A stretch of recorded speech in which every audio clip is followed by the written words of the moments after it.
explanation of some everyday observations on the basis of pressure.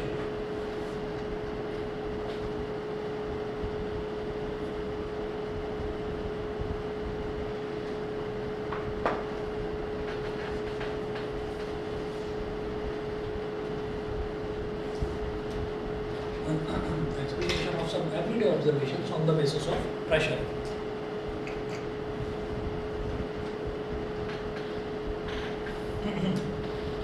पहला लिखिएगा why school bags have wide straps.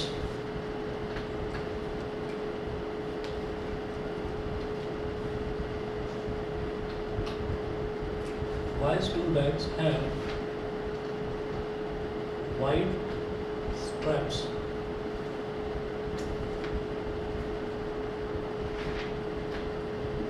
School bag को टांगने वाले जो स्ट्रैप होते हैं वो चौड़े क्यों होते हैं, वाइड क्यों होते हैं, ठीक है।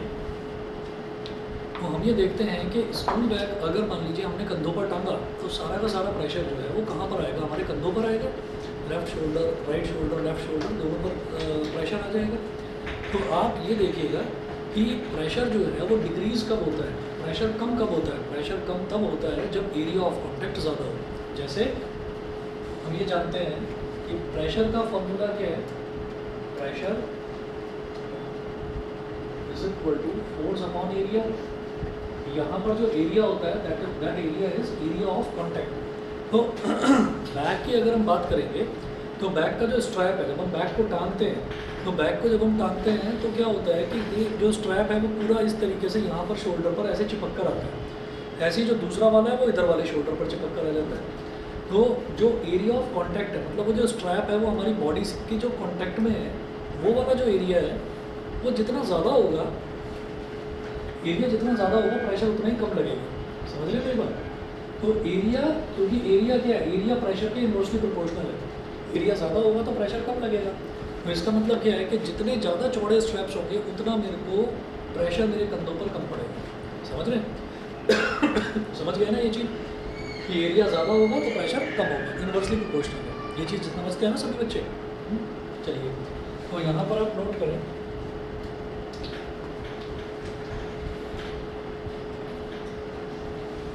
कि school bags have wide straps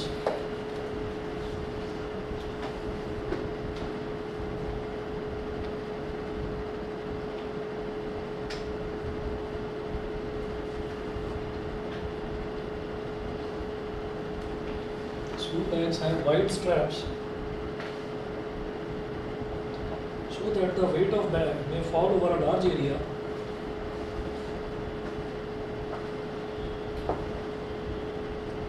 so that the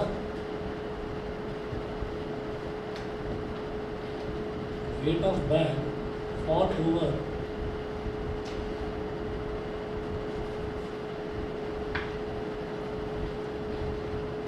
that the weight of bag fall over a large area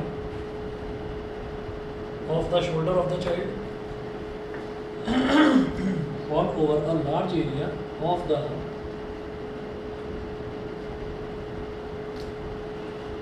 shoulder of the child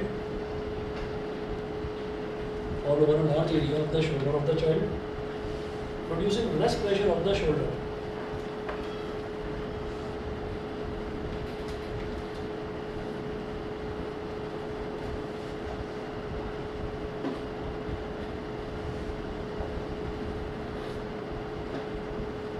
Producing less pressure on the shoulder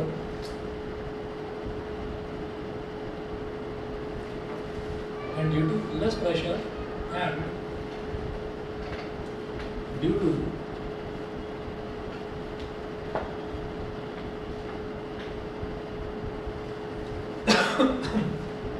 less pressure it is more comfortable to carry the heavy school bag. It is more comfortable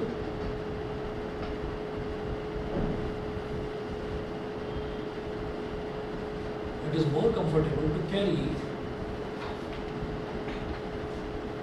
the heavy school bag.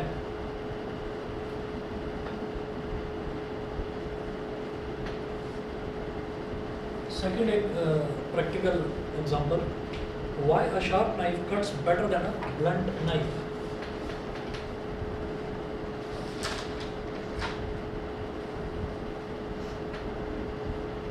Why a sharp knife cuts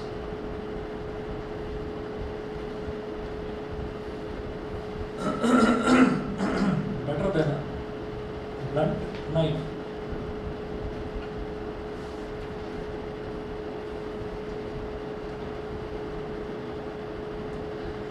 Why a sharp knife cuts better than a blunt knife? यहाँ पर भी वही चीज़ है कि अगर मान लीजिए कि हम एक नाइफ़ की बात करते हैं तो नाइफ़ ना दो उसके एजेस होते हैं। तो एक जो पूरा का पूरा लंबा जो उसका एज होता है वो क्या होता है, वो होता है ब्लंट।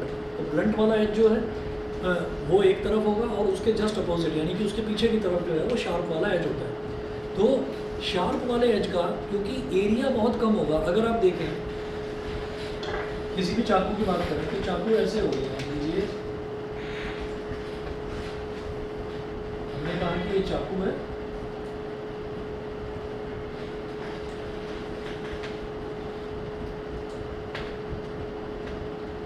तो ये चाकू इस तरीके का हो गया।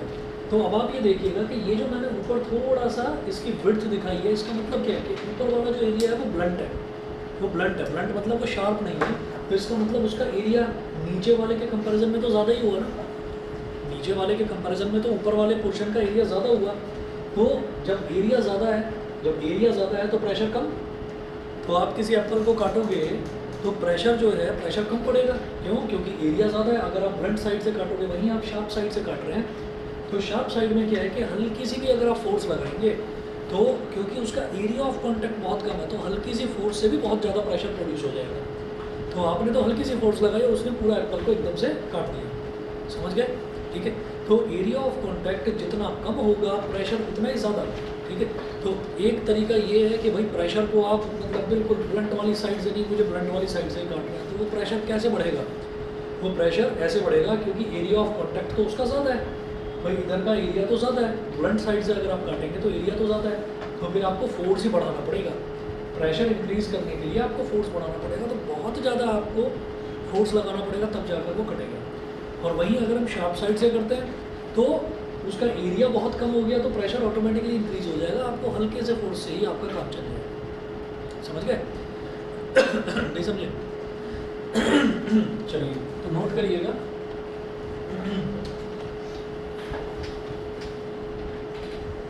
A sharp knife has a very thin edge.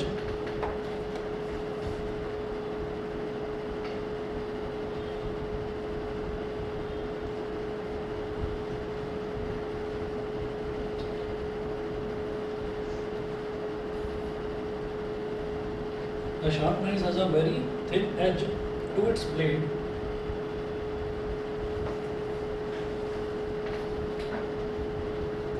To its blade, तो जो शार्प नाइफ का जो ब्लेड वाली साइड होती है उसकी जो एज होती है, मतलब पूरा जो किनारा होता है बड़ा पतला होता है, बहुत थिन होता है। ठीक है, तभी तो उसको शार्प बोलते हैं। जितना पतला होगा उतना ही उसको शार्प बोल देंगे। Because of which,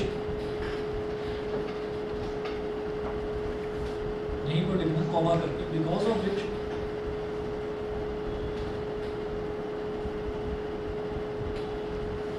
its area of contact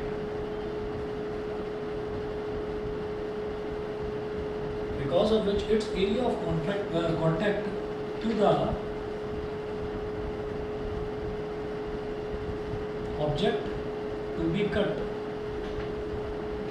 its area of contact to the object to be cut is very small,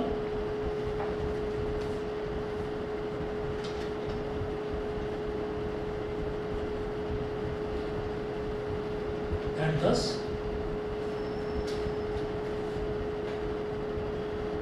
it exerts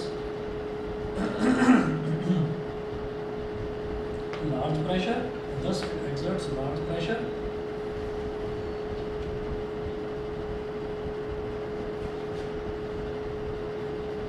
and cuts the object easily. बड़े आसानी से ये ऑब्जेक्ट को बड़े आसानी से ये काट देता है।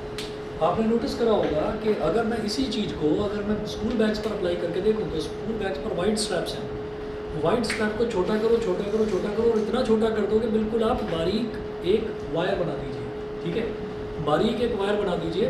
तो बारीक वायर कोई भी प्लास्टिक का है, नायलॉन का वायर जो कि टूटे टूटे ना, ठीक है। तो आप ये देखेंगे कि अगर आपने एक पूरा हैवी वाला जो वज़न है स्कूल बैग का, वो आपने पूरा का पूरा अगर वज़न जो है वो बारीक वायर्स पर आ गया तो वो वायर्स जो है वो हमारी स्किन के अंदर गड़ जाएंगे, ठीक है। वो हमारी स्किन के अंदर गड़ जाएंगे तो अल्टीमेटली क्या होगा, हमारी स्किन को नुकसान होगा। तो वही चीज़ आप देखिएगा कि क्यों क्यों गड़ गए वो अंदर, वो इस वजह से गड़ गए। वज़न अपने बैग में उतना ही है, लेकिन अब क्या है कि अब आपने वाइट स्ट्रैप्स की जगह बहुत पतले पतले जो हैं वो आपने फाइबर लगा दिए। तो एक पतला सा फाइबर इधर टांग दिया, एक पतला सा फाइबर इधर टांग दिया, तो वो हमारे जो शोल्डर है, हमारी जो चेस्ट है उसमें वो अंदर की तरफ वो गड़ जाएगा। तो हमको बहुत अनकंफर्टेबल फील होगा, हम उठा नहीं पाएंगे उसको ज़्यादा देर तक। तो सेम वज़न से अगर एरिया ऑफ कांटेक्ट कम कर दिया गया तो प्रेशर बढ़ गया, प्रेशर बढ़ गया तो चीज़ अंदर की तरफ एकदम वो घुसने लगती है। तो वही चीज़ चाकू के साथ है। फिर चाकू का जो एज है वो बहुत ज़्यादा शार्प है तो इसका मतलब उसका एरिया ऑफ कांटेक्ट बहुत कम है। जब एरिया ऑफ कांटेक्ट कम है तो इसका मतलब उसको हल्का सा आप अगर प्रेस करेंगे, एप्पल पर रखा तो वो एप्पल को 2 पीसेस में काट देगा। समझ गए? चलिए जी अगला देखते हैं एग्जाम्पल, ये मिटा रहा हूँ मैं।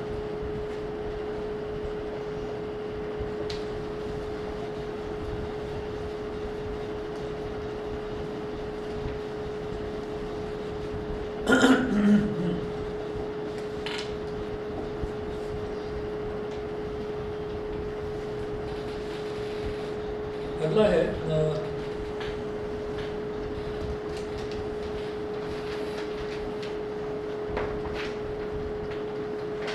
why the tip of a needle is sharp।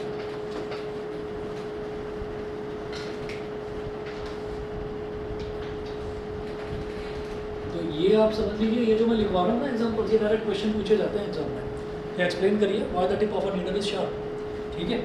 why a sharp knife cuts better than a blunt knife, तो ये क्वेश्चन पूछा जाता है। तो इसको ये जो लिखा है ना इतना एक्सप्लेन कर दीजिए, सफिशिएंट है, मतलब मार्क्स मिल जाएंगे बहुत ही। why the tip of a needle is sharp, why the tip of a needle is sharp।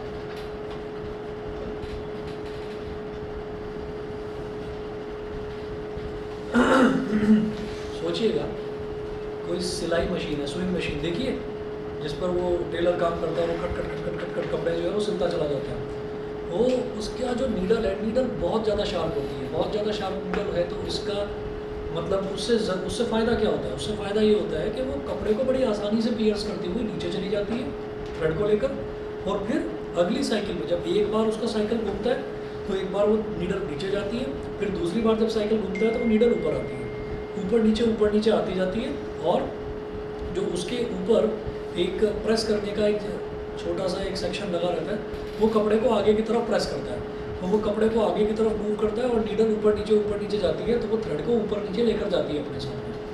तो वो बहुत ज़्यादा पतली होती है नीडल, तो उसका एज जो है बिल्कुल जो कोना है वो इतना छोटा होता है कि हल्का सा प्रेशर डालते ही वो तुरंत कपड़े के अंदर घुस जाती है। आप ये सोचिएगा कि ये मार्कर है, इस मार्कर को मैं किसी कपड़े के अंदर अगर डालना चाहूँ तो नहीं घुस पाएगा। क्यों? क्योंकि इसका जो टिप है वो थोड़ा सा वाइड है, इसका टिप। तो वहीं पर अगर मैं देखूँ कि कोई कंपास है, कंपास को किसी कपड़े पे मैं पियर्स करना चाहूँ, इंसर्ट करना चाहूँ, बड़े आराम से चला जाएगा। क्यों? क्योंकि उसका जो आगे का टिप है वो बहुत छोटा है, यानी कि एरिया ऑफ कॉन्टैक्ट बहुत कम है। तो नोट करिएगा, the tip of a sewing needle is sharp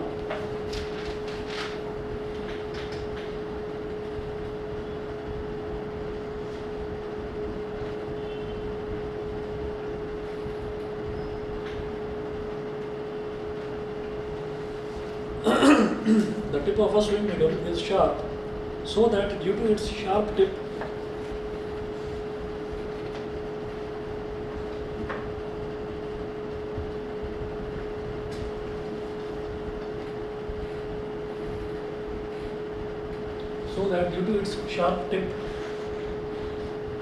the needle may put the force on a very small area of the cloth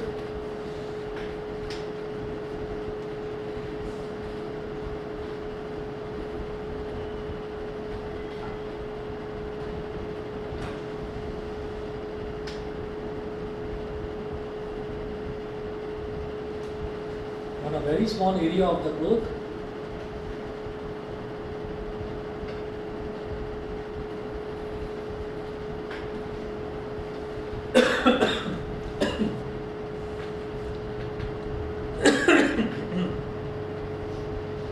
Producing a large pressure sufficient to pierce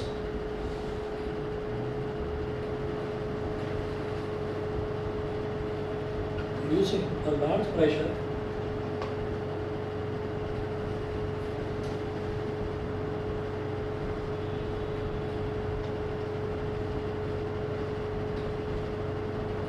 sufficient to pierce the cloth to be stitched. क्योंकि उसका area of contact कपड़े के साथ ही तो वो जुड़ेगा ना, मतलब एरिया ऑफ कांटेक्ट। तो उस कांटेक्ट में किसके कांटेक्ट में आएगी नीडल? कपड़े के साथ में। तो वो एरिया ऑफ कांटेक्ट बहुत ज़्यादा छोटा हो जाएगा। तो बहुत ज़्यादा छोटा हो जाएगा तो बड़े आसानी से वो उसको प्रिक कर जाएगा। प्रिक करके वो उसकी सिलाई को बड़ी आसानी से कर सकते हैं। ठीक है, तो इसलिए जो है टिप ऑफ अ नीडल उसको हम शार्प ही रखते हैं।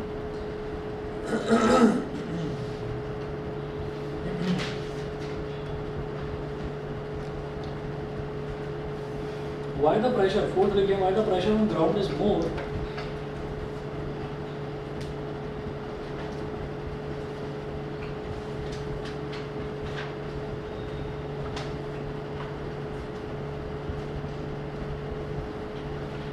why the pressure on ground is more when a man is walking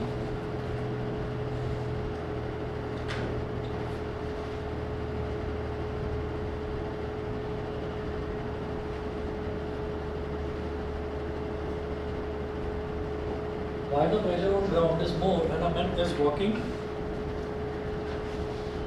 than when he is standing.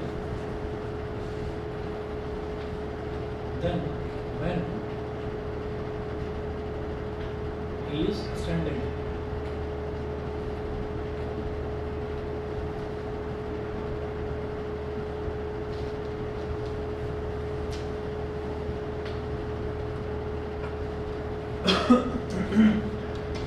Ground पर जो प्रेशर है, तो when the pressure on why the pressure on ground is more when a man is walking then when he is standing.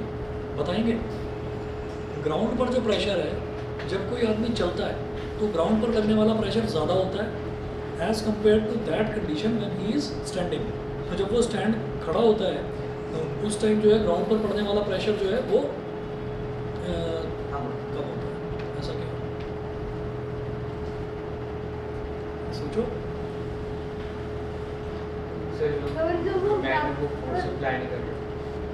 ऐसा नहीं है, force तो दोनों ही case में अप्लाई होगा। अगर वो स्टैंडिंग है तो फिर उसका बस बॉडी वेट उस पे होगा, और जैसे चलेंगे तो फिर पैर जब हम रखेंगे तो उसका भी थोड़ा प्रेशर बढ़ेगा, या और भी चलते वक्त एक ही पैर कांटेक्ट पे रहता है। बिल्कुल सही बात है, ये है इसका सही रीज़न। जब इंसान चलता है तो जब चलता है तो चलते टाइम हमने अपना लेफ्ट वाला पैर आगे निकाला, तो लेफ्ट वाला पैर जब हम रखते हैं तो राइट वाला पैर उठा लेते हैं। फिर राइट वाला पैर हम रखते हैं, जब राइट वाला पैर रखेंगे लेफ्ट वाला पैर रहेगा, राइट वाले पैर को उठाकर लेकर आएंगे ना, तो बॉडी वेट कितने पर रहेगा? एक पैर पर रहेगा। तो जब बॉडी वेट एक पैर पर रहेगा तो इसका मतलब क्या है कि एरिया ऑफ कॉन्टैक्ट कम हो गया। एरिया ऑफ कॉन्टैक्ट कम हो गया तो प्रेशर क्या हो गया? जो ग्राउंड पर प्रेशर पड़ रहा है वो ज़्यादा हो गया। समझ रहे हैं? और जब हम खड़े हुए हैं तो हम दोनों पैरों पर खड़े हुए हैं, तो इसका मतलब हमारा जो बॉडी वेट है वही तो फोर्स है, जो हमारी बॉडी जो है वो ग्राउंड पर लगा रही है। फोर्स और वेट एक ही तो बात होती है। ठीक, बताओ भाई, समझ रहे हो पीछे हमें? तो इसका मतलब क्या हुआ कि अगर हम खड़े हुए हैं, नॉर्मली खड़े हुए हैं, तो हमारे दोनों पैर जो है वो ग्राउंड के कांटेक्ट में है। दोनों पैर ग्राउंड के कांटेक्ट में है तो एरिया ऑफ कांटेक्ट क्या हो गया? ज़्यादा हो गया। और जब हम चल रहे हैं तो सिर्फ एक ही पैर कांटेक्ट में आएगा, तो इसका मतलब एरिया ऑफ कांटेक्ट कम है तो प्रेशर ज़्यादा होगा। समझ गए भाई? ऑनलाइन वाले बताएं, मृदुल, यश, सूर्यांश, क्लियर है? ठीक है, नोट करिएगा इसमें। When a man is walking,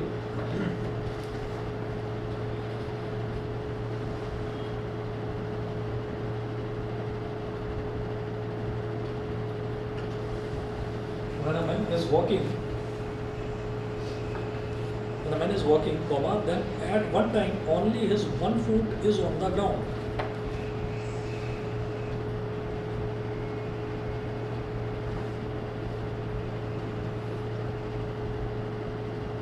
Then at one time only his one foot is on the ground.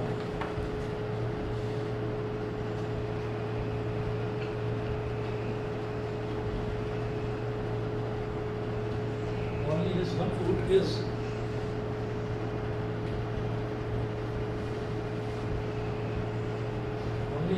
is on the ground. Full stop. Due to this, the force of weight of man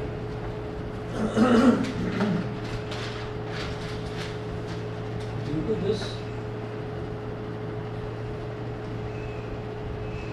the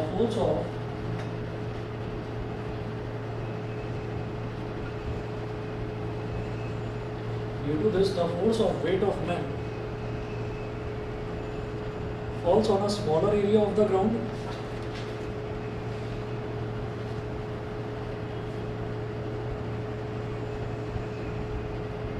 Falls on a smaller area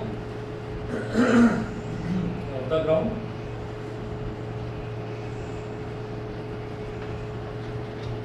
Falls on a smaller area of the ground and produces more pressure on the ground.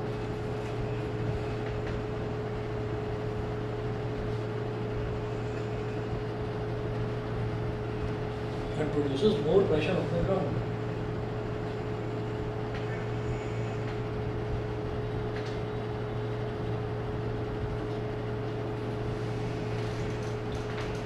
ठीक है जी, पांचवा example लिखें। इनमें से कोई भी example आप देखिएगा जब एग्जाम होगा, इनमें से कोई भी एक एग्जाम्पल आपको पेपर में मिलेगा। मैं ट्यूशन टेस्ट की बात नहीं कर रहा हूँ, जो आपका स्कूल में एग्जाम होगा उसकी बात कर रहा हूँ।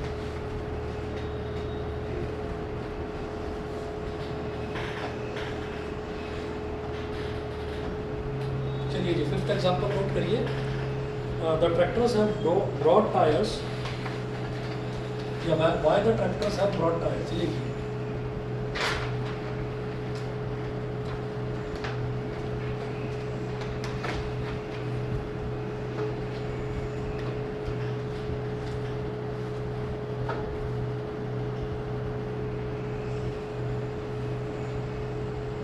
Why the tractors have broad tires?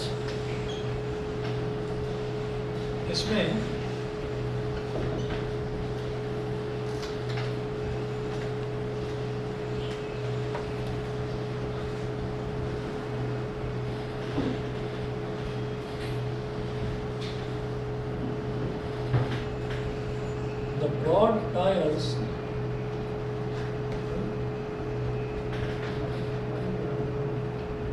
broad tires of the tractors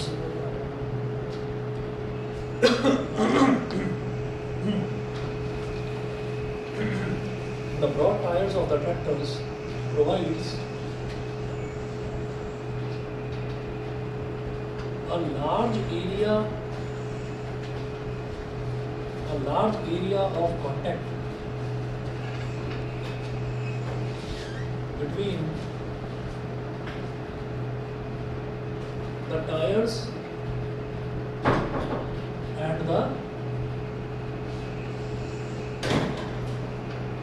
broad tires of the tractors provides a large area of contact between the tires and the ground, so that there is less pressure on the ground.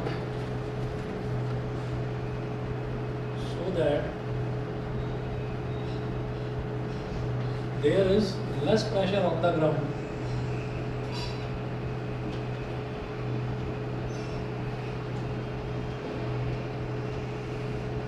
So that there is less pressure on the ground. And the tires do not sink into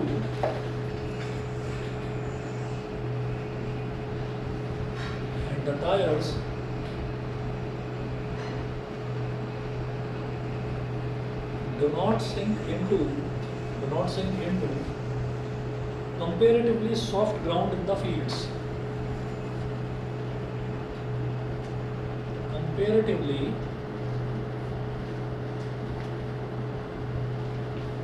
soft, comparatively soft ground in the fields.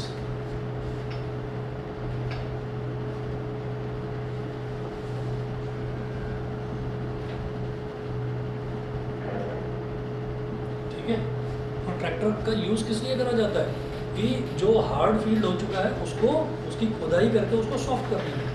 तो जब वो एक बार दो बार घूम जाता है तो वो पूरी मिट्टी की खुदाई करता हुआ चला जाता है। पीछे उसकी एक मशीन लगी रहती है, उसमें स्पेड्स अटैच होते हैं, तो वो स्पेड्स पूरी ज़मीन को की खुदाई करते हुए चले जाते हैं। अब जब वो ज़मीन की खुदाई करते हुए जाते हैं तो ज़मीन जो है मतलब पूरी जो मिट्टी है वो काफ़ी सॉफ्ट हो जाती है।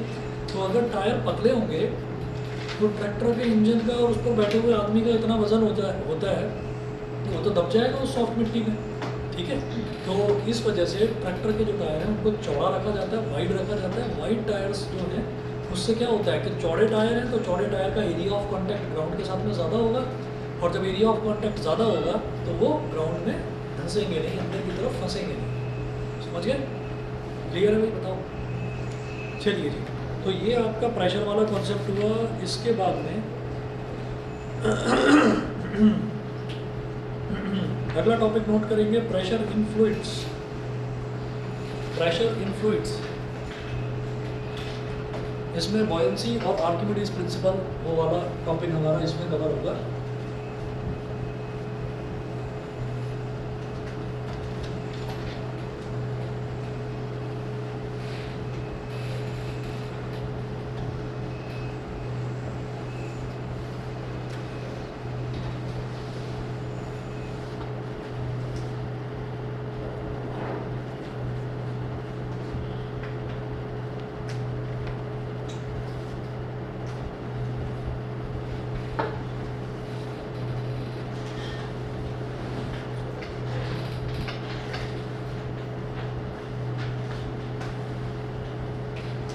प्रेशर इन फ्लूइड्स, इसमें लिखें दो substances which can flow easily are called fluids.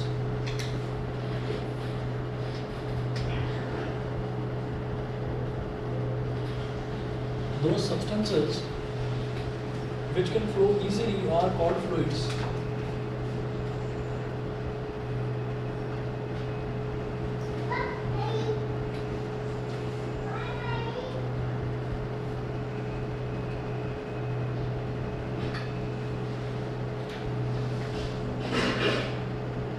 Are called fluids.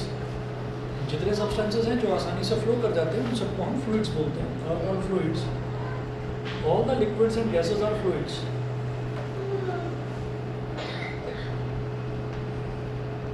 All the liquids and gases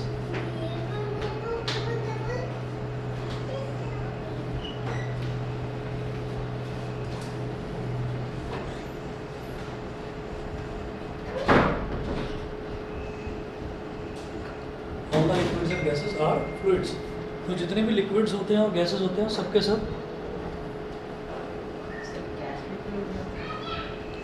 हाँ गैसेस भी फ्लूइड्स में आएंगे। फ्लूइड की डेफिनेशन ही ये होती है एनीथिंग विच कैन फ्लो, उसको हम फ्लूइड बोल देते हैं। तो फ्लूइड का ये चीज़ दिमाग से निकाल दीजिएगा कि सिर्फ जो है जो लिक्विड वाली चीज़ें होती है उन्हीं को हम फ्लूइड बोलते हैं। नहीं, anything which can flow is called a fluid. तो गैसेस भी फ्लूइड्स की कैटेगरी में आते हैं। अच्छा जी, अब अगला आप लिखें बॉयंसी। इसी में टॉपिक लिखें buoyancy.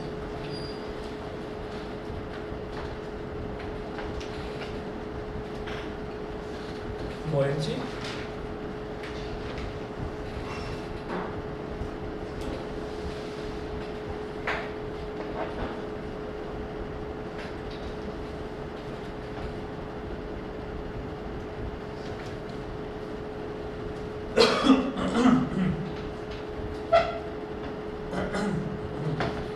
every liquid exerts an upward force on the objects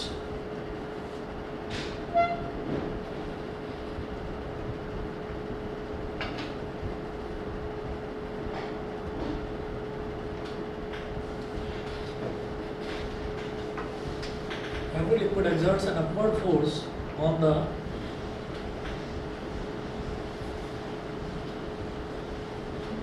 every liquid exerts an upward force on the objects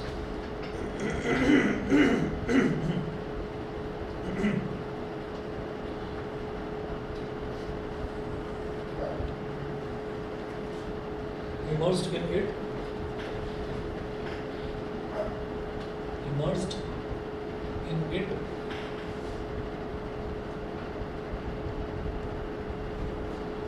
immersed in it, full stop. The tendency of a liquid to exert an upward force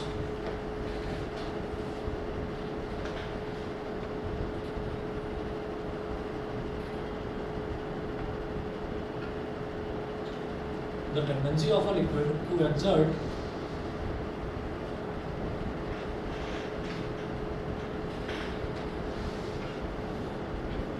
the tendency of a liquid to exert an upward force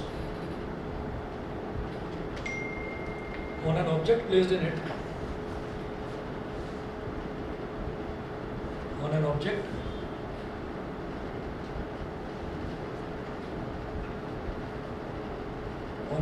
placed in it,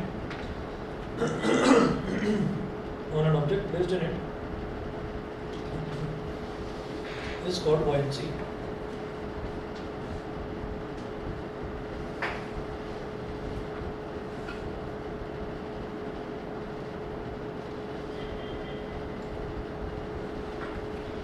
Is called buoyancy.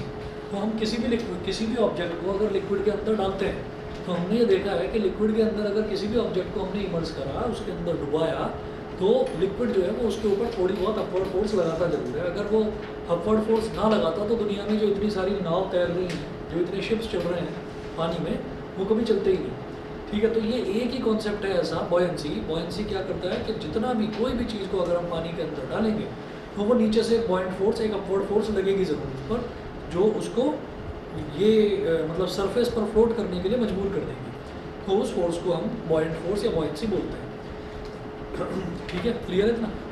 नहीं, आप जैसे मतलब जैसे कभी सुबह नहाते हैं तो नहाते टाइम बग्गा होता है, बाल्टी होती है, तो उसके अंदर ऐसे डालते हैं उसको, है ना। तो अगर उसको एक तरफ से तो वो खुला होता है और एक तरफ से क्लोज होता है, तो क्लोज वाली साइड से जब उसको हम डुबाते हैं वो नीचे से ऐसे एक अपवर्ड फोर्स उस पर लगती है, और वहीं अगर हमने उसके अंदर पानी भर दिया और उसको थोड़ा हैवी कर दिया तो वो डूब जाता है अंदर। तो हम ये कहते हैं कि किसी भी चीज़ को अगर हम पानी के अंदर डुबाएंगे तो पानी के अंदर डुबाने से होता क्या है कि पानी जो है वो नीचे से ऊपर की तरफ एक अपवर्ड फोर्स लगाता है, तभी ऑब्जेक्ट जो है वो ऊपर फ्लोट करता है। तो उसकी टेंडेंसी है नीचे। हाँ यश बताओ। आवाज आ रही है? आ रही है, आ रही है। तो मैं कह रहा था जो buoyancy है वो विस्कोसिटी पे डिपेंड करेगी क्या? विस्कोसिटी पर नहीं डिपेंड करेगी, वो उसकी डेंसिटी पर डिपेंड करेगी। पानी की डेंसिटी पर डिपेंड करेगी। विस्कोसिटी का मतलब होता है उसका चिपचिपापन। ये कोई भी लिक्विड जो है वो जिस कंटेनर के अंदर लिक्विड को भरा हुआ है वो उसकी सरफेस पर कितना चिपक सकता है, दैट इज कॉल्ड विस्कोसिटी। और डेंसिटी का मतलब क्या होता है कि वो लिक्विड कितना गाढ़ा है। फॉर एग्जांपल पानी जो है वो बहुत पतला होता है और दूध जो है वो बहुत गाढ़ा होता है, तो गाढ़ापन इज कॉल्ड डेंसिटी। इसी तरीके से अगर मैं हनी की बात करूँ तो हनी और भी ज़्यादा गाढ़ा होता है, दूध से भी ज़्यादा गाढ़ा होता है। तो जो चीज़ जितनी ज़्यादा गाढ़ी होगी, फॉर एग्जांपल सोचिएगा कि पानी लिया एक गिलास में दूध लिया और एक गिलास में हमने शहद ले लिया, हनी ले लिया। तो अब आपने चम्मच ली और चम्मच को पानी में डुबा दिया, वो एकदम से डूब जाएगी। ठीक है, दूध के अंदर डालेंगे तो थोड़ा सा ऐसा लगेगा कि गाढ़ापन है, लेकिन फिर भी डूब जाएगी। लेकिन अगर हनी के अंदर आप डालेंगे तो भी डूबेगी, लेकिन बड़ी धीरे धीरे धीरे धीरे नीचे जाएगी। तो इसका मतलब क्या है कि डेंसिटी पर डिपेंड करता है। और अच्छा सवाल पूछा। एक चीज़ और, एक चीज, हाँ डेंसिटी अगर ज़्यादा होगी तो विस्कोसिटी भी ज़्यादा होगी? नहीं, ये ज़रूरी नहीं है। डेंसिटी तो समंदर के पानी की भी बहुत ज़्यादा होती है, लेकिन समंदर का पानी कहीं चिपकता थोड़ी है, समझ गए? तो डेंसिटी का मतलब क्या है कि किसी भी लिक्विड के अंदर घनापन कितना ज़्यादा है, कितना घना है, कितना गाढ़ा है। फॉर एग्जांपल अगर हम सी वाटर की बात करते हैं तो सी वाटर के अंदर सॉल्ट भी होता है, सी वाटर के अंदर सैंड भी होता है। ठीक है, तो उसके अंदर इतने सारे चीज़ें, इतने सारे मड भी होता है, तो वो सब मिक्सड होती है, तो सी वाटर बहुत ज़्यादा डेंस होता है। तो जितनी भी डेथ्स होती हैं ज़्यादातर डेथ्स जो हैं वो स्विमिंग पूल में डूबने की वजह से होती है। ठीक है, फिर नदियों पर आ जाइए तो नदियों में डूबने की वजह से भी डेथ होती है, लेकिन स्विमिंग पूल के कंपैरिजन में बहुत कम। तो स्विमिंग पूल में हमेशा किसी न किसी इंस्ट्रक्टर का होना ज़रूरी है, क्योंकि स्विमिंग पूल में बिल्कुल प्योर पानी होता है। क्यों? क्योंकि बहुत सारे लोग नहाते हैं उसमें, बहुत सारे लोग नहाते हैं तो स्किन इन्फेक्शन होने का खतरा होता है। तो इस वजह से स्विमिंग पूल जो है, स्विमिंग पूल में बिल्कुल प्योर फॉर्म वाटर का डाला जाता है और उसको मतलब और उसको क्लोरीन वगैरह डालकर उसको और क्लीन करा जाता है पानी। अब वहीं चले जाए समंदर में, तो समंदर में कोई डूबता नहीं है, क्योंकि समंदर का जो पानी है उसमें तैरना सबसे ज़्यादा आसान होता है। समंदर के पानी पर कोई जाकर गिर भी जाए ना तो वो डूबेगा नहीं, उसको पानी ही ऊपर की तरफ बॉइंट फोर्स ऐसी लगाता रहेगा, क्योंकि वो उस पानी में रेत बहुत है, उस पानी में नमक बहुत है। तो समंदर के पानी में इंसान बह तो सकता है, बहुत दूर तक बह जाए और एक कंट्री से दूसरे कंट्री पहुंच जाए, लेकिन डूबेगा नहीं। अब ये कहते हैं कि नहीं, समंदर में डूबने से भी मौत हो जाती है, डेथ हो जाती है। वो कैसे होती है? वो पानी अगर नाक के अंदर या लंग्स के अंदर चला जाए। लेकिन कभी ऐसा नहीं होता कि कोई इंसान समंदर में गया हो या कोई जानवर समंदर के अंदर गया हो और वो डूबकर बिल्कुल नीचे उसके बेस में पहुंच जाए, कभी ऐसा नहीं होता। फ्लोट करता हुआ मिलेगा कोई भी, जिंदा है तो भी, अगर लंग्स में पानी भर गया तो भी, तब भी उसको पकड़ कर ले आते हैं फिशरमैन जो है, और उसको कोने में लिटाकर और उसको प्रेस करते हैं, पानी वानी निकलता बच जाता है, ठीक है। लेकिन नदियाँ हैं तो नदियों का पानी उतना ज़्यादा घना नहीं होता, उतना डेंस नहीं होता, तो उसमें डूबने के ज़्यादा चांसेस है। स्विमिंग पूल का बिल्कुल घना नहीं होता, तो उसमें डूबने के सबसे ज़्यादा चांसेस। समझ रहे? तो बॉयंट फोर्स किस पर डिपेंड करती है? डेंसिटी पर भी डिपेंड करती है। उसमें पानी में जो लंग्स को प्रेस करेंगे सर, वो कैसे प्रेस होगा? लंग्स तो प्रेस हो सकते हैं ना, डायफ्राम में, फ्लेक्सिबल डायफ्राम में लंग्स को प्रेस रिब केज भी तो है। क्या चीज़? रिब केज भी तो है। रिब केज तो है, वो तो मान लिया, लेकिन रिब केज भी तो फ्लेक्सिबल है, वो कौन सा स्टिफ थोड़ी है भाई। हम सांस लेते हैं तो हमारी रिब्स फैल जाती हैं, और जब सांस छोड़ते हैं तो रिब्स जो है कॉन्ट्रैक्ट भी हो जाती है, तो उसी को प्रेस करा जाता है। इनफैक्ट हार्ट अटैक में भी इसी काम को करा जाता है, ठीक है ना। तो उसको जब प्रेस करते हैं तो प्रॉब्लम क्या होती है? प्रॉब्लम ये है कि नाक बनी तो है सांस लेने के लिए, गलती से पानी चला गया उसके अंदर, तो उसको प्रेस करके उसको झटके से बाहर निकालने की कोशिश करी जाती है, ठीक है। उसके बाद the upward force exerted by the liquid, ये जो मैंने बॉयंट फोर्स की बात करी है, इसी को नोट कर लीजिएगा। The upward force exerted by the liquid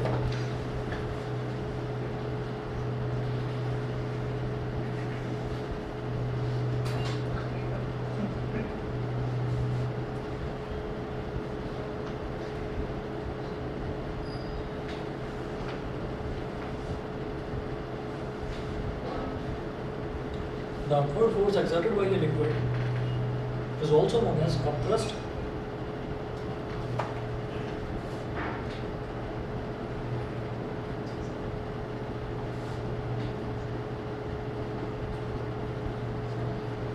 Is also known as upthrust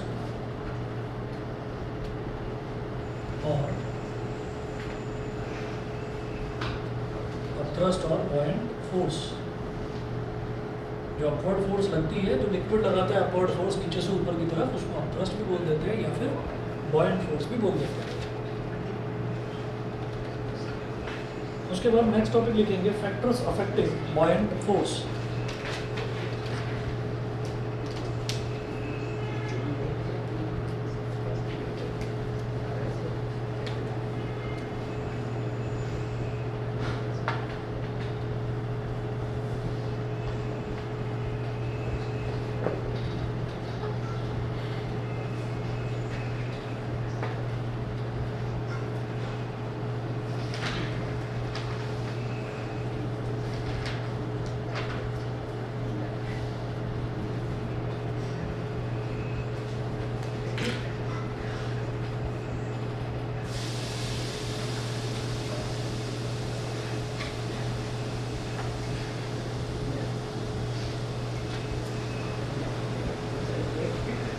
Factors affecting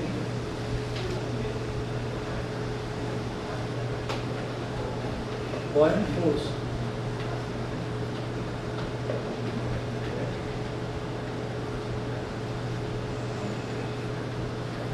Factors affecting buoyant force, इसमें लिखिएगा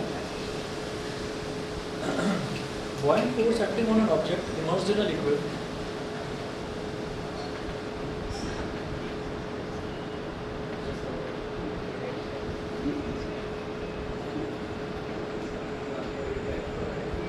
buoyant force acting on an object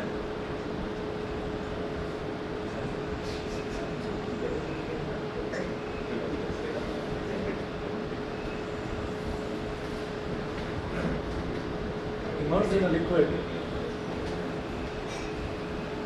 liquid depends on two factors.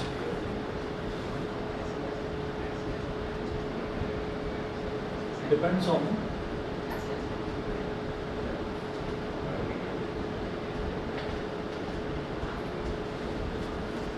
on two factors.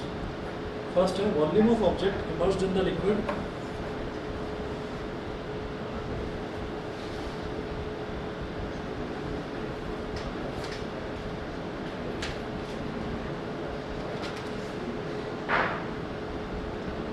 Volume of object immersed in the liquid.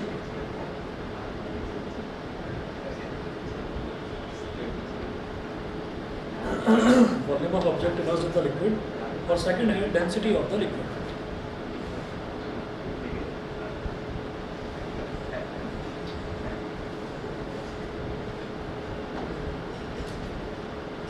Density of the liquid.